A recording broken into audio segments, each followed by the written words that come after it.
soprando o tempo todo, barco, tempestade. Nunca aconteceu nada conosco que não tenha sido resolvido rapidamente. Doenças, Deus tem sido gracioso e extremo conosco. A chuva nunca nos deteve, mais de 30, 40 viagens missionárias. Deus sempre nos permite pregar o Evangelho, porque Ele é o maior interessado nisso. E tem sido muito bom mesmo poder trabalhar obedecendo a Deus. Que essa mensagem realmente fique na nossa mente.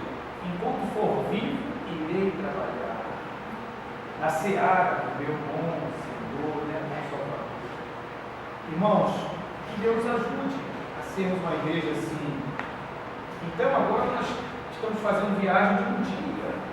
E quem não pode passar uma noite viajando, pode agora passar conosco um dia, uma viagemzinha missionária. Então faremos viagem de 3 dias, de 5 dias. Então quem estiver disponível se apresente. E vamos pregar, porque muita gente precisa ainda ouvir a mensagem de Jesus. Irmãos, tem um rio chamado Rio Copiá. Nosso amigo Jackson está ali. Pode ficar de pé, Jackson. Irmão Jackson, ele foi radical da primeira turma de radicais. Tá? Ele está conosco, ele veio também de Benjamin, pode sentar. Então lá é um rio que tem muitas comunidades, tem uma comunidade lá que parece que é o local que mais tem malária, né? Qual é o nome da comunidade lá? Você lembra? Comunidade não tem. Mas tem um local lá que é o local que mais tem malária nesse estado, segundo alguns. Alguém? Os missionários fogem de lá, não? Oi? Tem missionário que foge de lá, não? Não. O missionário não foge. E graças a Deus, Deus tem abençoado essa turma. Por isso que a gente deve orar por eles e levantar boas ofertas para esses missionários. Irmãos, nós queremos tratar um assunto que está em Romanos, capítulo 15. Irmãos amados, nós somos a igreja militante. Alguém me perguntou esses dias, o que é igreja universal? Eu falei, nós somos da igreja universal. Nós fazemos parte dela. Não esta intitulada aí, que é liderada pelo bispo, segundo ele, Edir Macedo. Mas a igreja universal é a igreja que congrega os crentes de todo o tempo, né? Nós somos essa igreja, a igreja que está espalhada pelo mundo. Nós somos também da igreja militante. É a igreja que milita mesmo, que batalha. Nós não somos da igreja que está de folga. Alguns já pertencem a um certo segmento, eles já estão de folga. Eles já partiram, já estão lá. Mas nós somos da igreja militante. Então nós precisamos militar. Precisamos combater e lutar. Enquanto Jesus não voltar, essa igreja precisa lutar. Só que essa igreja não luta se ela não estiver vivendo uma verdadeira harmonia. Irmão, não existe instituição no mundo que sofre mais pela falta de harmonia do que a igreja. Qualquer outra instituição pode sobreviver, pode ter progresso, até um time de futebol, mesmo sem harmonia, ele consegue acabar e ganhar o jogo. A igreja de Cristo não vai fazer uma grande obra sem harmonia. Por isso nós precisamos viver em harmonia, para poder, com isto, glorificar a Deus, ser útil. Então o que é viver em harmonia? É pegar gente com vários tipos de vida e juntar para ter um pensamento só. As pessoas não precisam se transformar todas numa só, mas elas precisam aceitar viver um só pensamento. Vamos ler até o versículo 7 e nós vamos tirar a mensagem daí. Vivendo em harmonia. Uma igreja que vive em harmonia, ela vai glorificar a Deus. Veja lá. Ora, nós que somos fortes devemos suportar as debilidades debilidade dos fracos, e não agradar-nos a nós mesmos. Portanto, cada um de nós agrade ao próximo, que é bom para a edificação. Porque também Cristo não se agradou a si mesmo, antes, como está escrito: as injúrias dos que te ultrajavam caíram sobre mim.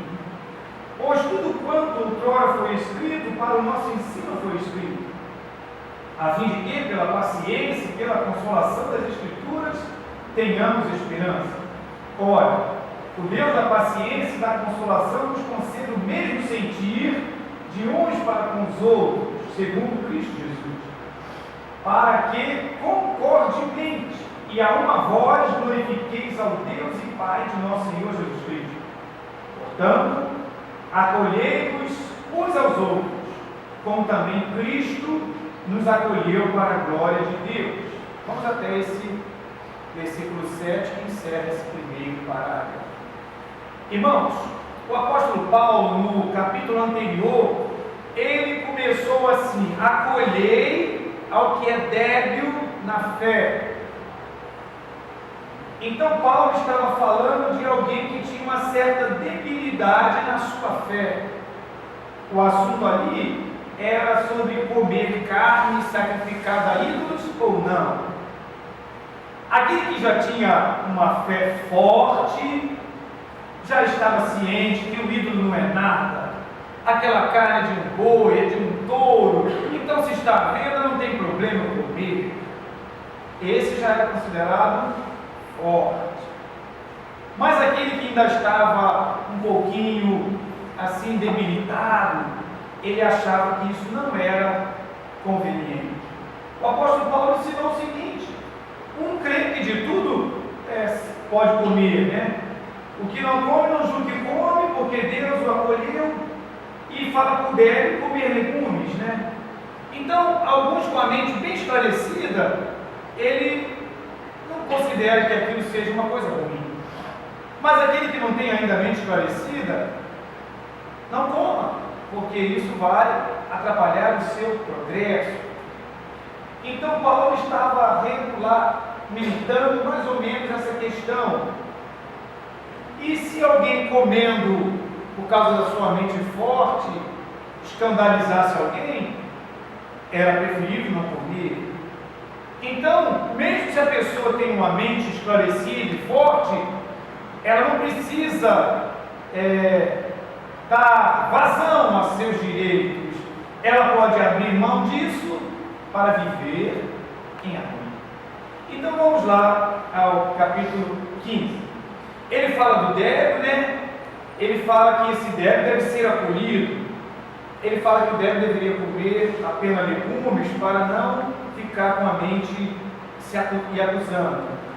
Então ele diz que a gente deveria suportar esse tipo de gente.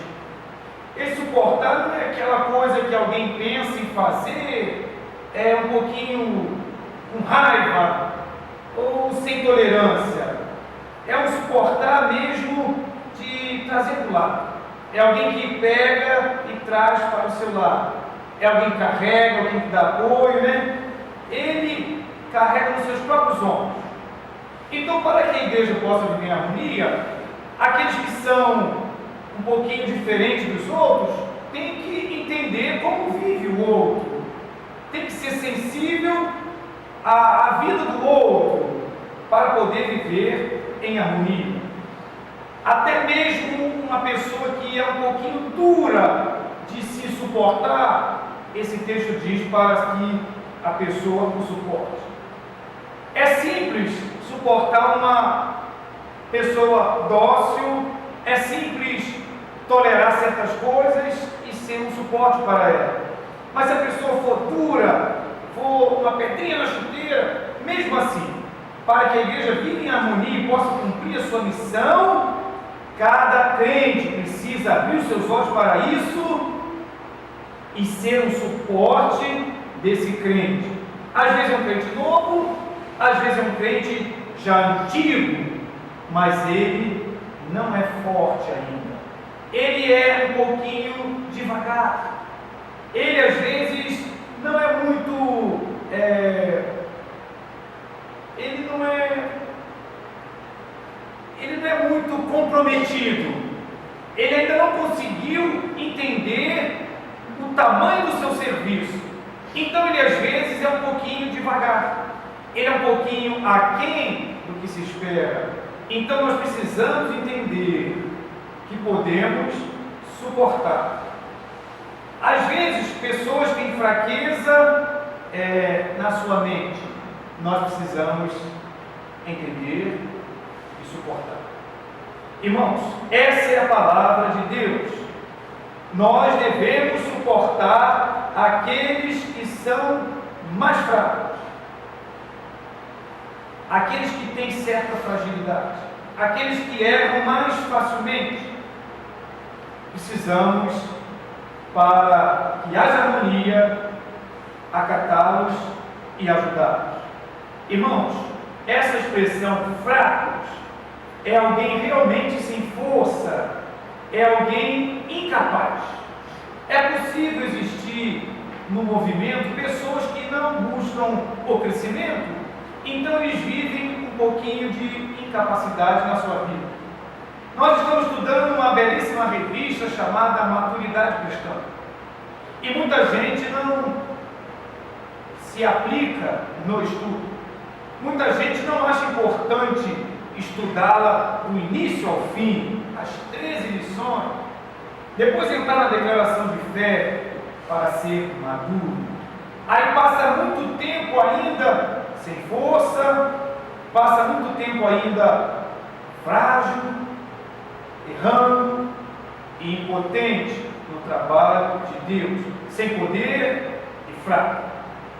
Irmãos, nós nascemos pensando que precisamos nos agradar, mas o texto deixa isso bem claro: não agradarmos a nós mesmos.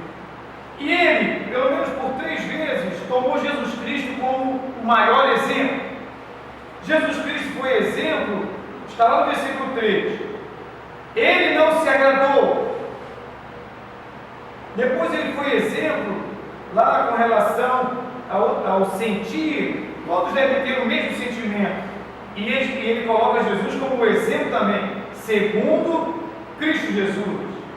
Ainda tem outra, lá no versículo 7, acolher uns aos outros, como também Cristo acolheu.